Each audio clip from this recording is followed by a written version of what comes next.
Recordings in progress. Okay, so a couple weeks ago, I was at an event and Milton James was there and Nora Gomez. They are from Orlando, Florida. Milton, for those of you that don't know, if you went to the Mike Ferry production retreat in January, he was the guy that did the listing presentation on stage at the production retreat. So great producer, doing, 80 to 100 deals a year, predominantly all listings. He's building out a team. We talked about a few of those things. Nora is also works with him, does a tremendous job of the amount of business she's doing, and very unique story in her own right. So we'll dive into a little bit on that. But I've got, I know Milton, I know Nora. I've met them a couple times at their events, but I never really ever had a chance to just sit down with them and have a conversation. So I asked them if I could take them to lunch, and I just wanted to pick their brains. I wanted to know, what are you doing that makes you so successful? Whether it's an up market, a down market, doesn't matter. You're out there just taking listings. You're not concerned about anything. And I want to know what you're doing. And I was fortunate enough that they said, yeah, absolutely. Now, sometimes, offering to pay for people's meals gets you a yes. I like to think that it's just, I've earned the respect of certain people in the world that, they're thrilled to go to lunch with me, but that's just the own psychobabble that goes on in my head. It was the fact that I had a credit card that had a pretty decent credit limit on it. That was able to get them to say yes. But I want to, before I jump into that, I would like to share something with everybody on this note, because one of the other things that I've been doing the last couple weeks is reaching out to broker owners and asking them, what are you doing in your business? What are you doing to help your agents? What are you doing to help your company grow and be profitable? Because I'm always curious about that, but especially as the company is growing and growing, and my job is to help increase production and bring revenue to the company, I want to know what some of these people are doing. And it's amazing. And I made it a point to ask people I've never met before, because I could always call John Haar, I could call Bernie Gallerini, who runs an office. I could call all these people that you've heard of and things like that, and I know them, and I could do that. But I wanted to call people that I never met before, but I knew were really successful. So I reached out to Coldwell Banker Schmidt in Florida. I reached out to Craig Tan in Las Vegas. I reached out to Century 21 Millennium in Virginia that runs a big operation. And here's my point, and we'll get to all the things I want to talk about today. They've all said yes so far. They don't know me. They have no idea who I am. Okay. But they've all said yes to, sure, you can have 10, 15, 20 minutes, things like that. What was interesting, when I met with Coldwell Banker Schmidt in Florida, I asked him, I said, hey, I just want to pick your brain. I know you're super busy, 15 minutes. I want to hear a little bit. Yeah, no problem. They set up a Zoom meeting. For the first 30 minutes, they were questioning me. What are you doing? How do you operate? How do you do this? And I'm just like, after 30 minutes, they go, now, do you have any questions? I was like, yeah, I was the one who set up the meeting. So yes, I do have questions. But I say that to you because don't be afraid to ask other agents for a cup of coffee, or ask agents for lunch, or if they're too far away, to just ask them, hey, can I pick your brain for 5, 10, or 15 minutes? I want to hear a little bit about what you're doing. When you go to retreats, for example, like we have the Superstar retreat coming up in about 6 weeks, you should not be hanging out with people you know. You should be taking people to ask, hey, can I take you to lunch? Hey, can I buy you a coffee? Hey, can I get 10 minutes with you at the break? Whatever the case may be, let me buy you a drink afterwards. Whatever it may be, people will say yes. And I got to tell you, just some of these meetings that I've met with some of these broker owners, I've got some really great ideas for the company going forward. And you're going to find out right now, I got some really great things from Milton and Nohora. So anyways, don't be afraid to do that stuff. Okay, so I'm just going to dive right into this, right? I asked Milton and Nora, what are you doing that makes you so successful? You know, what is it that does that? And I want you to listen to some of the answers that I got out of this. And one of the things that Milton James had told me, I want you to write this down. It's the first point is you'll never be poor with 50 contacts a day. You'll never be poor with 50 contacts a day. So what does that mean? Well, what that means is that if you just simply dedicated yourself to prospecting every single day and talking to 50 people every single day, 5 days a week, are you going to find business? Yes or no? Yes. That's it. And I asked, and I asked, and I said, that's it. And he goes, that's it. That's my big secret. Make 50 contacts a day, 5 days a week. You'll never be poor. And I tend to think that's probably the truth. Now, so what I wrote down underneath that is number one is you need to, if you're not, I wrote down this, you need to set a schedule that allows you the maximum amount of prospecting that you can possibly do in a day. That has to be your schedule. The schedule cannot be set up, say, well, I'm going to do a little bit of prospecting, I'm going to do a little bit of this, a little bit of that, and then this all builds into my day. No. It's got to be what's the most amount of prospecting I can do in a day, and then let me fill in the other stuff from there. Our job is to go look for business. That's our job every day, is to go look for business. Are you maximizing the amount of time you have looking for business, or is it just part of the day? Should be the bulk of the day. But I also wrote down this. How many of you, be honest, and this is not an indication of anything because not many people have done this. How many people here have ever made 50 contacts in a day? Just any day. Okay.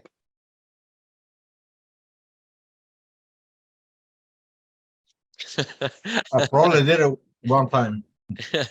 So, some of you were trying to think, well, I don't know. Maybe, maybe not. I'm not sure.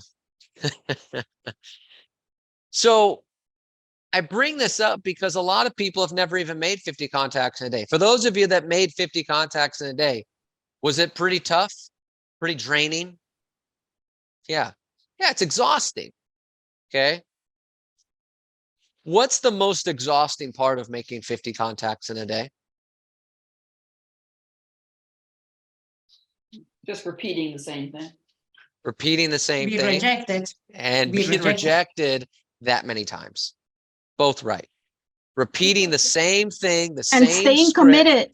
Staying committed. Yeah. Defeating boredom. Yeah.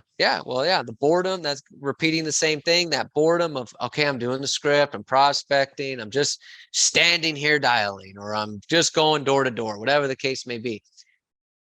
And that's exhausting. I'm doing the same thing over and over and over and over and over again. So to that point, for those of you that I would say that want to make more contacts, is make sure that you're calling multiple sources a day. And don't call one source more than an hour, ever. Because if you say the just listed script for more than an hour, I guarantee you your energy level went from here to here. And then at the 2 hour mark, it's here. By hour 3, this is the script. Hey, this is Robert with Century 21. You don't want to sell, do you? No. Thank God.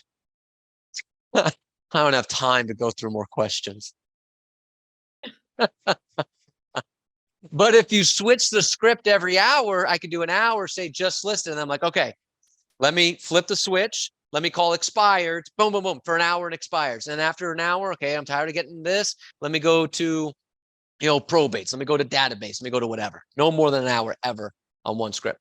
But the other thing that is exhausting about making 50 contacts a day is you're essentially looking for one deal a day. which means you're going to get rejected 49 times. It's a lot of rejection to face in one day. Okay. So here's what I put down underneath making 50 contacts a day. Number one is build up to it. Robert, right now I'm making 15 contacts a day. Okay, don't try to make 50. One, you'll never do it, which means you'll feel terrible. And two, even if you did, the last 30 contacts would be useless. I'm not being mean, I'm just being real. Okay, it's like building a muscle. My max bench press is 150 pounds. Today I'm going to try 300. Please don't.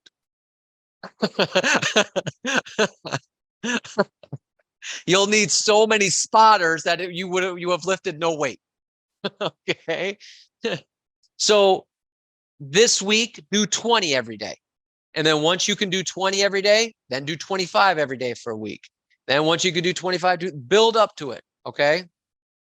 But you'll never be poor with 50 contacts in a day. You need to build up to the maximum amount of prospecting you can do in a day. Right. All right. The next thing here, I wrote down here, because one of the concerns about 50 contacts a day, I asked Milton this question of like, well, do you ever get to that point on day 4 and 5 where you're just trying to run through your contacts? We call that contactitis, right? Where you're just trying to get the contacts. That ever happened to anybody? You're just, I made a commitment for 50 contacts, 30 contacts, 25. And so you're just trying to run through these contacts as fast as possible. So this is what he said. He said, contactitis only exists if you're not good enough. Contactitis only exists if you're not good enough. Okay. If you're good, so essentially meaning that if you're good at your scripts, are you more confident in your prospecting if you're good at your scripts? Yes. Okay. If you're confident in your prospecting, are you essentially going to have more energy while you're prospecting? Yes. If I have the confidence and then therefore I have the energy, I'm going to be able to make as many contacts as I can possibly make. Where we run into contactitis is we're not confident enough on the scripts. We're not confident enough in the prospecting. We're not confident enough in what we're doing every day. And then so we get to that point of like, well, I'm tired of doing this. This isn't working. So I'm just going to try to get through my contacts because that's what I said I was going to do. So if you're running into that situation of you're getting to a certain point of contact where you're done with it. You're just trying to get through the contacts. That's when you have to have a self reevaluation of, I need to get better. I need to get better at my scripts. I need to get better at my prospecting. I need to get better at my sources. I need to get better. Because you should be able to keep your energy and keep your excitement level going. But what essentially, when you're prospecting, what creates excitement?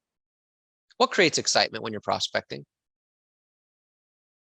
Get an Set an appointment. appointment. Yeah, when you get a win. For some of you, it's set an appointment. For some of you that are newer, it's I got somebody on the phone for 30 seconds. Okay. And that's just a real thing because I remember the first times that I was prospecting, God, when I could get through the first sentence, I was like, yeah, that's a win. You know, instead of, hey, this is Robert with a shit. Hey, this is right. Do I have a terrible voice? No, you just suck at your scripts. Thanks, boss. Good times. Good times. Good times. So for some of you, it's set an appointment. For some of you, it's getting through the first sentence. For some of you, it's getting a lead. For some of you, it's adding to your database. For some of you, it's all of that. Wins create excitement. Wins create energy, which helps you get through to the 50 contacts or however many contacts you're making a day, right? Well, in order for me to get those wins, I have to be really good at what I'm doing. So that means I have to go back to the very beginning. Is I have to get good at my skills. I have to get good at my sources. I have to get good at my numbers, all those types of things. And if I could do that, then I don't have to worry about contactitis. I'm going to be excited to prospect because I'm going to be getting more wins. Okay. All right. Third point that I got here from Milton and Nohora I asked Milton the famous Neil Schwartz question of what's your superpower? Right? So I said, what's your superpower? And this is what he says. I'm not amazing, I'm just willing. I'm not amazing, I'm just willing.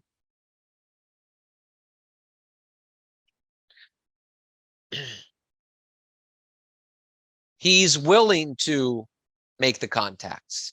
He's willing to face the rejection. He's willing to practice an hour plus a day.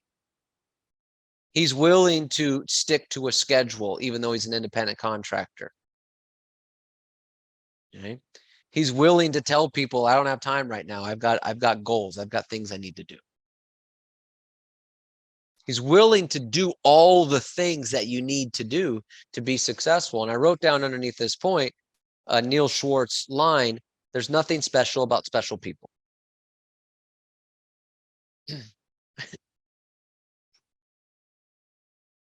We look at a guy like Milton. Milton's a young guy, okay?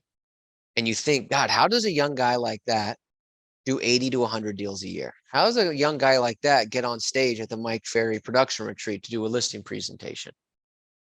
You know, he's not a prodigy. He's just willing to do it. He's willing to do all the things that other people aren't willing to do. Anyone ever heard of the Gunther Kloss 180-degree rule of real estate? Okay, I see some of you nodding. Gunther Kloss is 100-degree, 80-degree rule of real estate. Find out what the masses are doing, turn 180 degrees and go that direction. That's the Gunther Kloss rule of real estate. And I want you to think about it. Do the majority of people in real estate follow a schedule? No. Do the majority of people in real estate prospect on a daily basis to find business? Do the majority of people in real estate follow a script? Well, they do. It's just the one that's in their head. Okay.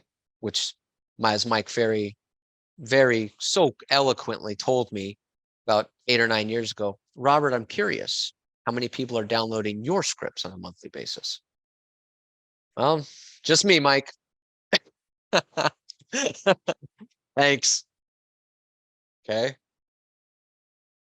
So, and now here's the final question. I don't want anyone to answer this because it's a negative question. So let me answer the negative questions. Are most people in real estate rich? No.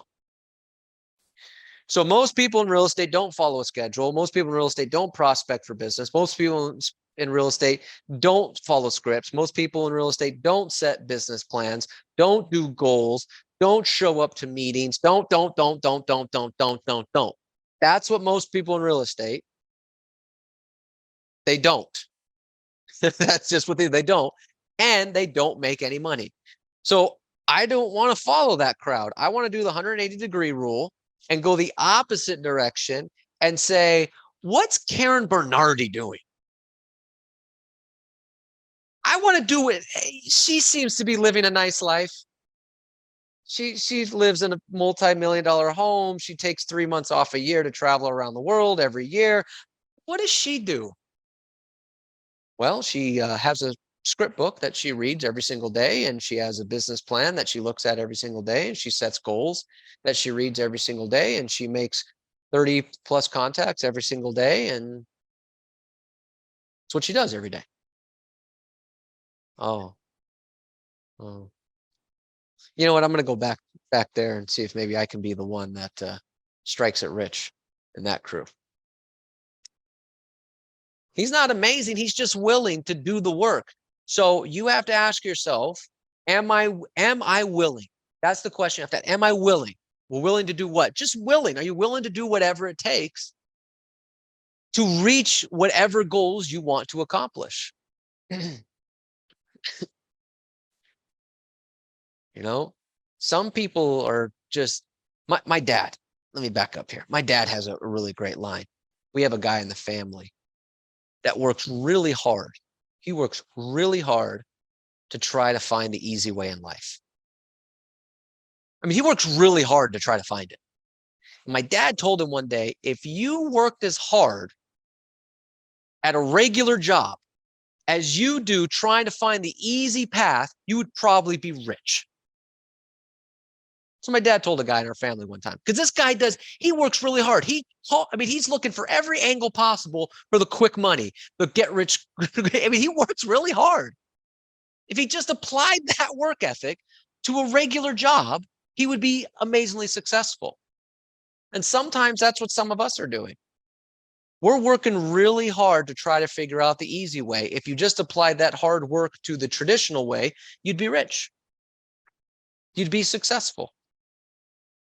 Okay. So you have to think about that for yourselves. Are you willing to do the work to close 30 deals a year? Are you willing to do the work to make $100,000, $500,000, $1 million a year? Because everybody says that's what they want, but are you willing to do it? And if you're not, I want you to know something. That's okay. But just be honest with yourself about it. Don't look at a guy like Milton James and say, well, gosh, what is he doing to do 80 deals a year? Well, he's making 50 contacts a day. Well, I don't want to do that. Okay, well then don't try to be him then. What are you willing to do? Let's set the goal a little bit lower. But just be honest with yourself. He's not amazing, he's just willing. And we hear that all the time with a lot of very successful real estate agents. Are you willing to do those things? Are you willing to get rejected? Are you willing to do all that stuff? And if you are, man, it's going to be really, really good. You're going to be set really well. And it's even more so right now because there's not many real estate agents working. And that number is dropping daily. See, I was wrong. I knew the agent participation in the first quarter was going to be just god-awful terrible. I knew that. But I kept saying at some point, these people are going to get back in business. They're not going to be big producers, but they're going to get back in business. I was wrong. Participation just keeps dropping. These people that are out of the business, they're out of the business for good. They're done. They went and got jobs. And then the agents that were in the business in the first quarter, some of them are still here, but some of them are dropping. The agent participation level is, I don't know what, I mean, by the end of the year, we're going to have there's going to be 1.2 million real estate licenses in the United States and 150 of them working. It's going to be nice when you're the 150. But I got to tell you, participation level is down. So when the participation level goes down, should you increase your participation level or decrease? Increase. So right now is when you should be willing to do even more. Because now's the time to get really good. Now's the time to capture market share. Now's the time to build your database. So you should be willing to do even more now than you have in the past because the participation level is so low. He's not amazing. He's just willing. Okay. All right. And then the next thing I wrote down here is I asked him about tracking numbers. I said, well, let me ask you this. There's a lot of people that don't like tracking numbers. What do you think? What are your thoughts on tracking numbers? And his pretty direct answer was just track your numbers. That was it. But I highlighted that point because he made it sound so simple.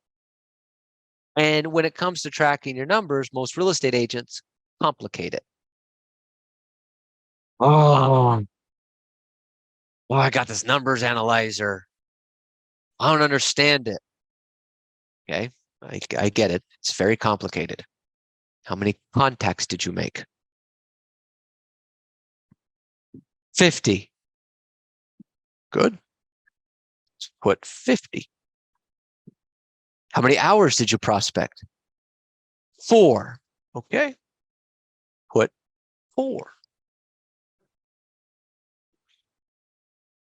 This is very, very hard stuff. I refuse to believe that people don't fill out the numbers analyzer because it's just too hard, too complicated to understand. That's not why you don't do it. You don't do it because either A, you're lazy, or B, you don't want to tell the truth on paper, or C, you just simply don't see the value in tracking your numbers. But it's not because the numbers analyzer is too complicated to figure out. Sorry, not buying into that. And if you want to try to sell me on it, sell it to somebody else. There's certain things in life where Robert gets called being mean, and Robert's too intense, and Robert's not welcoming enough, and things like that. That's one of them. Okay. When I asked him that, he just said, just track them. Folks, just track your damn numbers. like, don't make it hard. Just track your numbers. That's it. Because one of the things I remember with Milton is when he was on stage at the Mike Ferry event, Mike was going over his numbers, and he remembered that Milton had a lot of listings fall out of escrow last year. And because of that, because they were to see the numbers and the percentages, Mike was able to kind of navigate it and help him out a little bit. But if you don't see the numbers, then we're just guessing. Well, we had a couple deals fall out of escrow. Okay. So that might be one, it might be two. Okay, well, we're just guessing at this point. Well, when you have 20 fall out of escrow, that's a problem. Now we have to look at things from a different perspective. Just track your numbers, please. It's not that hard. It just really isn't. So I'm not going to buy into that. If you want, now if it's something else, well, I lost 3 people on that one. So I knew I was going to piss off somebody. I pissed off 3. 3 at once. Man, must be on a good roll so far today. Nowhere near my highest, but we're going to keep shooting towards that. Just track them. And if you don't believe in tracking your numbers, you don't see the value of it, just track them anyways. And then in a month, I'll show you the benefits of it. And then if you still don't believe it, then you can move on from there. Okay. A couple more points I want to highlight here. We were talking about the agents in his office. And I said, okay, you're in the same office, you have the same broker, you have the same training, you have the same company sponsorship, you have all these things are the same. So why don't other agents in your office do as good as you? And he said, well, they don't understand their why as much as I do. So what I wrote down underneath that is you need to have a very, very strong relationship with your goals. And what I wrote down underneath that point is, first of all, number one, you need to have some goals. And number two, you need to have multiple goals, because what you think is your main goal might not be your main goal.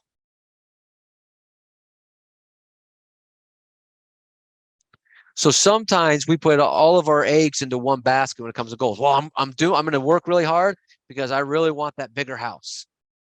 And like, that's the only goal that you're focused on. And the reality is that might not be your main goal. So then you start to die off. You start to let your foot off the gas. You stop showing up. You start doing all these other things because the bigger house isn't your main goal. So you need to do your goals. You need to make sure you have multiple goals to figure out which is the one that's really going to drive you. But then you need to constantly remind yourself of what your goals are. Well, Robert, I know what my goal is. Why do I need to constantly remind myself of what my goal is? Have you ever had a day where you went to work because that's what you were supposed to do that day? Yes. Everybody say yes. Okay. We have a bunch of liars on here. It's good. Some of you are so funny. You just refuse to admit the truth. Not me. I go to work every day with intensity and purpose. Some of you do a great job of that most days. Okay. But sometimes we go to work because it's Tuesday. I'm going to get up. I'm going to shower. I'm going to get dressed. I'm going to go to the office, or I'm going to go work in my home office, or whatever your setup is. Okay. But that's Tuesday. That's what I'm supposed to do. Everyone's guilty of that, present company included. So that's why you need to look at your goals every day, because you can't have too many of those days, because when you're going to work just because that's what you're supposed to do, it's not going to be a very good day. It's just the reality of it. And we're all going to have bad days, but part of those bad days is when we don't have that intensity, that enthusiasm to go to work every single day. And we don't have that intensity, enthusiasm that day because we're not in connection with the goals we've set as to why we're doing this. So every single day you need to review your goals. You need to rewrite your goals. Okay. Your goals need to be in front of you wherever you are. You're driving, you're at the office, you're what, all these other different things. They need to be in front of you all the time to remind yourself, this is why I'm doing this. Because remember, we talked earlier about getting 50 contacts. One of the big issues is the boredom, doing the same thing too many times. Well, you can overcome that when you're looking at your goals going, Jesus Christ, here I am complaining about boredom. I want to buy a bigger house and all I have to do is make phone calls. Shouldn't be that's not that hard. Okay. So boredom should get rid of that. Oh God, I'm getting tired of this rejection. They keep telling me no. Okay. Well, what's the alternative to sending your kids to a private school for 4 years? Can you go do it driving Uber? Can you do it driving Amazon? Can you do it? Can you do it? Can you do it? Can you do it? No. Oh, actually, calling somebody and having them tell me no. Come on. But when you don't have your goals in front of you, that no weighs on you. And then the next no weighs even more. And the next no weighs even more. And then a hang up weighs even double. Okay. You have your goals in front of you all the time. You got to know your why. Why are you doing this? It's not a hard business in terms of what we do every day, but it's a lonely business and it's a frustrating business. So you got to have your goals in front of you all the time. Two more things I want to go over here. Okay. Now I saved these last 2 points. I saved these 2 points for last because these two are a little bit deeper in terms of meaning and things like that. So I wanted to recognize the people that stayed to the end to get my 2 favorite points. And for the people that I pissed off earlier, tough break. We were talking about goals and purpose and things like that. And Milton brought up something really interesting. He brought up Nelson Mandela. Now, for those of you that don't know who Nelson Mandela is, he fought for apartheid in South Africa. And he ended up going to prison for 27 years because of fighting for his beliefs. Then he ended up getting out, and then he became the president. Fascinating story, okay, for anyone that's ever looking for a biography or something to read about Nelson Mandela. But Milton said something really interesting. He said, Nelson Mandela sat in prison for a purpose. What are you willing to fight for? So what I took away from that in terms of goals and things along those lines, and I want you to think about this. What in your life are you willing to sacrifice everything for? Because that guy sat in prison for 27 years, didn't kill anybody, didn't rape anybody, didn't do anything that malicious. He just was standing up for his beliefs and was willing to sit in prison for 27 years for it because that's what he believed in. What is it that you are willing to do that for? What would you be willing to do that for?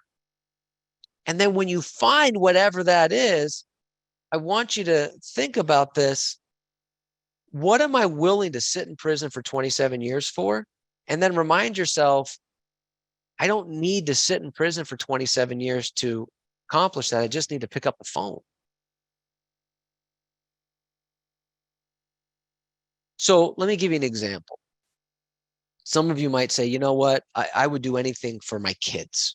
I would do anything for my kids. If it made my kids happy and it made my kids have a great life, I'd be willing to, do whatever. And if that means I had to sit in prison for some time to make sure my kids were happy, my kids had a great life, if that's what it took for my kids to be happy, if that was the deal, that was what I was dealt with.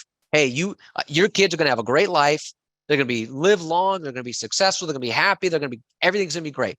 But the trade-off is that you have to sit in prison for a little bit of time. Some of you would say, no problem. As long as my kids are happy, healthy, living good lives. Because that's essentially what Nelson Mandela did. He sat in prison for 27 years for something he believed in. But when you realize whatever that thing is, I want you to just remember, I don't actually need to sit in prison. I just need to go prospect every day. And I can give my kids the opportunity to have a successful life and have money and not have debt and be all these wonderful experiences. But it's establishing what is it that you're willing to do that for. And this is where it gets into deeper goal setting. You want to know what your motivation is. You want to know what's going to get you out of bed every day. It's got to be something like that. And there's got to be something. Now, maybe it's not 27 years. Okay. For some of you, might go 27 years. Holy shit, Robert, are you kidding me? My kids are on their own. Okay. My mom and dad, they'll figure it out. Okay. I'm good. I would die for my religion. Okay. You just have to sit in prison for 27 years. I'm willing to convert. There's other religions out there, right? Is there any religion that'll take me without 27 years in prison, right? Like some of us, there's nothing.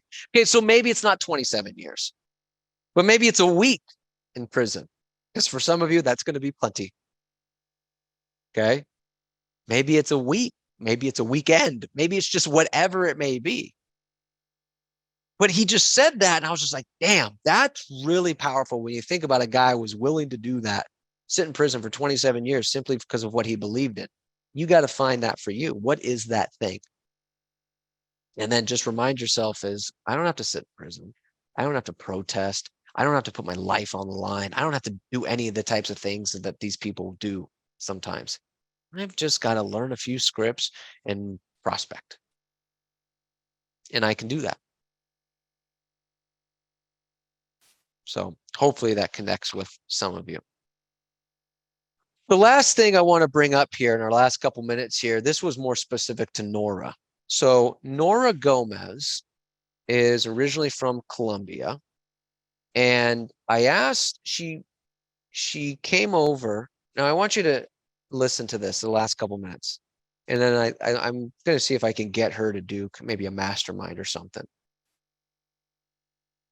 She was telling me about how before she started working with Milton, she was at a company that had 900 agents. And she was, in a couple years, she was number 12 out of 900. And I backed up for a second, like, well, wait, hold on a second, what? Like, you came here from Colombia. She was a single mom, came here with her kid. She had $1,000 and went and got her real estate license. And within 2 years, she was number 12 out of 900. Now, I said, did you speak English? She said, not very well. And even now, she still has an accent. But I just thought about that for a second. It's like, so you came over, you didn't really speak English that well, came over from Colombia to the United States, single parent with your daughter, $1,000 to your name. And within a couple years, you were number 12 out of 900. Yeah. And the first thing I wrote down, and I want everyone to write this down, is I don't care what your situation is. It's possible. I don't care. I don't. Well, Robert, I'm a single parent, and I've got 2 kids, and I've got this, and I've got that. Yeah, I feel bad for you. I really do. It's possible. I don't speak English that well. It's possible. I don't have any support from my family. It's possible. Support from her family. She left for her home country to come to a country where she knew nobody. Didn't speak the language. The only person she knew was the daughter that she brought with her. So whatever limiting beliefs that you have holding you back, you got to get rid of those, because this is a gal. I remember I told you earlier how that Don't be afraid to ask people to lunch, ask people for 5, 10, 15 minutes. Some of you should probably look up Nora Gomez in Orlando, Florida, and give her a call and see if you can spend 5 or 10 minutes on the phone with her or on Zoom or something like that. Is she single? No, no, Mario, sorry. But good question. Good question. But the first thing is that limiting belief. Get that out of your head. Okay. And the second thing I said, how'd you do it? How did you get the number 12 out of 900? I said, were you introduced to Mike Ferry? He said, no, I wasn't introduced to Mike Ferry at the time. I had no idea who the hell Mike Ferry was. And I just went for it. I said, well, how did you get all this business? And what she told me was, I just, whatever it took. I was calling everyone to see if I could host an open house for this listing. I was going around the neighborhood asking people if they wanted to buy or sell real estate. I was going to the supermarket. Everyone I saw at the supermarket, I was asking them. If I went to go get coffee, if I went to go get anything, I was just talking to every single person I could, asking them if they were buying or selling real estate. And then I was going to other real estate agents in the company. Are there any leads you want me to work? Can I partner with you on any deals? She was just doing everything she could to try to find a deal. And I wrote down, and what I told her, I said, so you hustled. Yeah. She didn't know any other way. She didn't know any scripts. She had no one giving her structure. She had no one doing training classes with her. She didn't know. She just knew I had to make some money. I'm a single mom here in the United States from Colombia. I got to make some bucks. And so she just figured it out. I'm going to go find a deal. So what I wrote down underneath that for everyone here is, do you have that mentality that I have to go find a deal and you're going to go do whatever it takes to find a deal? If you need a deal right now, are you calling agents to ask them if you can do open houses? Are you asking agents, are there any leads that you don't want to work anymore? Are there any deals that you need someone to partner on you with? Are you talking to everyone in your neighborhood? Are you talking to everybody in your phone? Are you talking to everybody on the streets? Are you just actively out there every single day doing anything you can to find a deal? Because that's what she did. That's what the plan she laid out. And then she said, yeah, well, when I met Mike Ferry and I met Milton and things like that, then, oh man, then I got structure. So I had structure and hustle. It was over. But some of us need to get more aggressive to find a deal. Because that's what she was. And barely speaking the language, 2 years from coming to the United States, she was number 12 out of 900 in her company in terms of production. And now here she is years later, she still does a tremendous amount of production. But you got to get more aggressive. You know, it's funny. I didn't know this when Melinda Elmer and I, in this last point I'll share with you, Melinda and Elmer and I are very funny in the regards that we built our business the exact same way. And I didn't know this about her until years later. And we were talking about one of the ways she built her business. And she said, well, one of the things I would do is, because she came from Wisconsin, she didn't know anyone here. So she would go to the agents in her office, which was Cold War Banker at the time. That was the first company she worked for. And she would say, are there any leads you don't want to work? And they would be like, yeah, sure. And they would give her crap buyer leads. But through some extra effort, some extra questions, and just hustle, she would convert some of those into deals. And I started laughing when she told me that. And I said, that's exactly what I did. Because when I had an office in Beverly Hills and I didn't know anyone in Beverly Hills. So I went to all the agents in my office and I said, are there any deals you don't want to work? Yeah, here you go. And it was crap leads. Spanish speakers. I don't speak Spanish. Okay. Foreign nationals looking to buy duplexes. Sure, whatever. FHAs. Like, yeah, give it to me. And there was a lot of those deals that I couldn't do anything with, but there was a lot of them that I ended up doing something with, which then turned into more deals and more deals and more deals. But it's that kind of mentality of, I need a deal. I'm going to figure out a way. And if that means I got to get some crap deal leads from people and see if I can convert them, then that's what I'm going to do. And so some of you need to take that Nora Gomez mindset and figure out, I've got to find a deal. I'm going to do whatever I can to do it. I'm going to talk to everybody. I'm going to figure out a way to go find a deal this week. Questions on anything we went over today? Just for this, you say crap leads. Does somebody give you, or do you give them those at the referral fee? I didn't. No. Now they might say, yeah, I want a referral fee. So make sure it's a good point. Make sure you clarify that before you take the leads and run. Are they expecting a referral fee of anyone that gives it to you? Now I was in a position they were just take them. Yeah. Go ahead. Good luck, kid. That's great. You know, I was, I don't know, 20 at that time, 24, 24, no beard, spiky hair. I'll take what you can get, man. Here you go. And it really was. And true story. I got a lead. One of the leads I got was for a guy who did not speak English, was who just moved here from Mexico, and he was buying a duplex, and the way he was going to qualify was he was going to live in one unit and rent out the other one, and we were going to use the rental income. So I pieced the deal together, so on and so forth. Well, the agent, that was because I was doing the loan for that one. The agent who represented him, that's pretty much all of his business. Is he specialized in helping people from Mexico buy in the United States, and they would buy a duplex or a triplex, and they would live in one of the units and rent out the other ones, and that's how they would get the income to qualify. He did this at mass scale. Now the downside, it was always in areas where the homes were like $200,000. Okay, now this was a few years ago. this wasn't recent. Okay, so. But that's what he did. But he loved how I made the extra effort that he decided, you're my guy. And he gave me every single one of his deals. So I was doing like 8 loans a month for this guy. And that stemmed from one of the agents in the office who also did not speak Spanish, was like, screw this. This deal's too hard. This deal's too complicated. I don't want to deal with it. No problem. And I ended up doing like 8 deals a month. And that went on for like a couple years. Where I was doing all that business, and that guy was just churning through customers to me all day. I was like, man, this is great. So sometimes those little things, just with a little extra effort, can turn into some big stuff over time.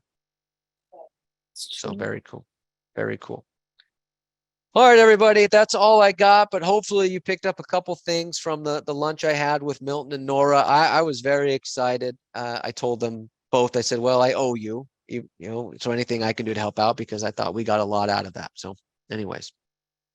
All right, good stuff. I appreciate it. If there's anything I can help out with, don't be afraid.